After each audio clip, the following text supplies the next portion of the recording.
నాగర్ కర్నూలు జిల్లా కల్వకుర్తి పట్టణంలోని యూటీఎఫ్ భవనంలోని మాజీ ఎమ్మెల్యే జైపాల్ యాదవ్ మాట్లాడుతూ రేపు తెలంగాణ రాష్ట్ర వ్యాప్తంగా 42% బీసీ రిజర్వేషన్ల గురించి స్టేట్ లెవెల్ బీసీ సంఘాలు మద్దతు కూడగట్టుకొని మహాధర్నా బంద్ నిర్వహించడం జరుగుతుందన్నారు. అదేవిధంగా కల్వకుర్తి నియోజకవర్గంలో కాన్స్టిట్యూన్సీ హెడ్ క్వార్టర్స్ లో రౌండ్ టేబుల్ సమావేశం నిర్వహించడం జరిగిందని, పార్టీలకు అతీతంగా అన్ని కుల సంఘాల, ప్రజా సంఘాలు, బీసీ సంఘాలు, విద్యార్థి ఉద్యోగ సంఘాలు, దళిత గిరిజన సంఘాలు, మైనార్టీ సంఘాలు సంపూర్ణ మద్దతు తెలపాలని, బీసీలకు న్యాయబద్ధమైన 42% రిజర్వేషన్ కు వీరందరూ కూడా బహిరంగంగా మద్దతు తెలపడం జరుగుతుందని, రేపు 18న సంపూర్ణంగా బంద్ చేసి బీసీల యొక్క హక్కుల గురించి తెలియజేసి సాధించడం జరుగుతుందని బీఆర్ఎస్ నేత మాజీ ఎమ్మెల్యే జైపాల్ యాదవ్ పేర్కొన్నారు. ఈ కార్యక్రమంలో అనేక పార్టీల సంఘాల బీసీ నాయకులు పాల్గొన్నారు.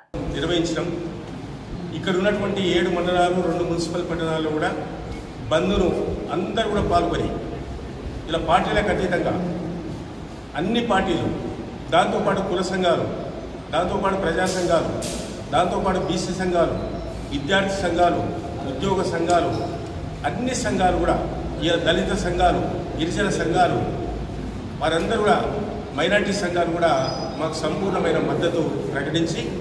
బీసీల న్యాయమైనటువంటి కోరిక 42% రిజర్వేషన్కు వారందరూ కూడా మరి బహిరంగంగా వచ్చి మద్దతు ప్రకటించడం జరుగుతుంది. ఈ రేపు బంద్ కార్యక్రమాన్ని ఇందులో అందరూ కూడా పాల్గొని ప్రతి మండల కేంద్రంలో, నియోజకవర్గ కేంద్రంలో వందలాది మంది వచ్చేసి ఈ బంద్ను సంపూర్ణంగా అమలు చేసి ఆ విధంగా కేంద్రానికి, రాష్ట్రానికి కూడా మా బీసీల యొక్క హక్కుల గురించి తెలియడం జరుగుతుంది, సాధించుకోవడం జరుగుతుంది. అందరూ కూడా పాల్గొనాలని మీ ద్వారా విజ్ఞప్తి చేస్తాం.